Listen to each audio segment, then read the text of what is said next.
BSF এর গুলিতে মৃত্যু হলো এক বাংলাদেশের পাচারকারীর আক্রমণে আহত এক বিএসএফও। এই ঘটনায় শোরগোল শহরের গৌরনগর ব্লকের অন্তর্গত মাগুরুলি গ্রাম পঞ্চায়েত এলাকায়। যদিও এখনো পাওয়া যায়নি মৃত ব্যক্তির নাম পরিচয়। রবিবার পুলিশ মৃতদেহ উদ্ধার করে ময়না তদন্তের জন্য ঊনকোটি জেলা হাসপাতালে পাঠিয়েছে বলে জানা যায়। আন্তর্জাতিক সীমান্তে এই ধরনের ঘটনায় চাঞ্চল্য সৃষ্টি হয়েছে গোটা এলাকা জুড়ে। চিকিৎসক জানান, বিএসএফ জওয়ানরা একটি মৃতদেহ হাসপাতালে নিয়ে এসেছেন। যথারীতি তিনি পুলিশকে খবর দিয়েছেন। পুরো বিষয়টি খতিয়ে দেখছে বিএসএফ ও পুলিশ প্রশাসন। ঘটনার বিবরণে জানা যায়, দুপুরে ১টা নাগাদ গৌরনগর ব্লকের অন্তর্গত মাগুরুলি গ্রাম পঞ্চায়েতের আন্তর্জাতিক সীমান্তে ৪৭ নম্বর গেটের সামনে দিয়ে বাংলাদেশের পাচারকারীরা চিনি ও বিড়ি সহ অন্যান্য সামগ্রী পাচার করছিল। সেই সময় ১৯৯ নম্বর ব্যাটালিয়নের মাগুরুলি বিওপির জওয়ানরা বাধা দেয়। বিএসএফ সংখ্যায় কম থাকায় পাচারকারী ২০-২৫ জন যুবক বিএসএফ এর দিকে এগিয়ে আসে। বিএসএফ এর জওয়ানরা ৪৭ নম্বর গেটের সামনে দাঁড়িয়ে থাকে। পাচারকারীদের হুঁশিয়ারি দিলেও তারা পিছুপা হয়নি। তখন বাধ্য হয়ে বিএসএফ এর এক জওয়ান পাচারকারীদের উদ্দেশ্যে গুলি করে। বিএসএফ এর গুলিতে বাংলাদেশের এক পাচারকারী মারা যায়। যে সমস্ত জওয়ানদের দুপুর ১২টা পর্যন্ত ডিউটি ছিল, তারা দুপুরের খাবার খেয়ে বিছানায় বিশ্রাম নেওয়ার জন্য যাচ্ছিল তখন।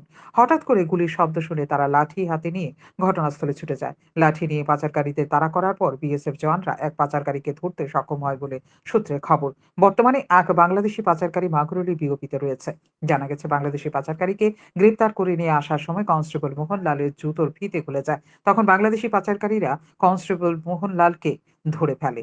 তারা কনস্টেবল মোহনলালকে বেধড়কভাবে মারধর করে। তার মাথায় ধারালো অস্ত্র দিয়ে আঘাত করে। তাকে কৈলাসহরের আরজিএম হাসপাতালে নিয়ে আসলে আরজিএম হাসপাতালে কর্তব্যরত চিকিৎসক তার মাথায় ৫টি সেলাই লাগে বলে জানান। মোহন বাবুর প্রচন্ড রক্তক্ষরণ হওয়ায় তাকে সেলাই দেওয়ার পর হাসপাতালে এডমিট করা হয়। মোহনলাল দুপুর ১২টা পর্যন্ত কর্তব্য করে বিশ্রাম নিচ্ছিল। গুলির শব্দ শুনে হঠাৎ করে সেখানে ছুটে যায়। এই ধরনের কাজের জন্য সে প্রস্তুত ছিল না। জানা গেছে, মোহনলালের বাড়ি রাজস্থান। এদিকে জানা গেছে, বিএসএফ যে পাচারকারীকে গুলি করে হত্যা করেছিল, বর্তমানে তার মৃতদেহ জেলা হাসপাতালে রয়েছে। এই ঘটনায় বর্তমানে মাগুরুলি এলাকায় থমথমে পরিস্থিতি। কিছুক্ষণ আগে একটা বিএসএফ এর গ্রুপ, তারা দুজন এসছে, পেশেন্টটাকে ব্রড ডেড নিয়ে এসছে।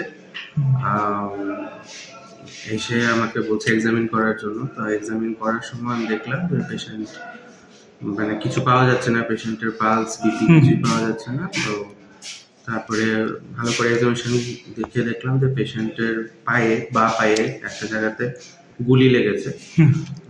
তো ওখান থেকে অনেকটাই ব্লাড লস হয়েছে।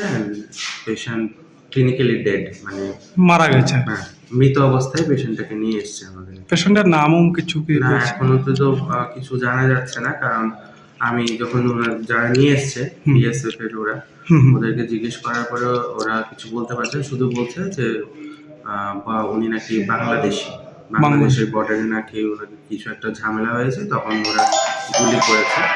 কে গুলি করেছে? বিএসএফ রা? হ্যাঁ, ওরা বলছে গুলি করেছে, গুলি করাতে ওরা নিয়ে এসছে তারপর। তো এখন আমরা পুলিশকে ইনফরমেশন দিয়েছি। কোন থানাকা স্যার? কৈলাসহর থানা। আচ্ছা। বর্তমানে পুরো এলাকা ঘেরাও করে রেখেছে বিএসএফ জওয়ানরা। পাচার বাণিজ্য রুখে দিতে বিএসএফ সংশ্লিষ্ট এলাকায় টহলদারি বাড়িয়ে দিলেও কৈলাসহর উত্তরাঞ্চল এলাকায় পাচার বাণিজ্য রুখে দিতে এক প্রকার হিমশিম খাচ্ছে বিএসএফ ও পুলিশ প্রশাসন। সান্দন টিভি।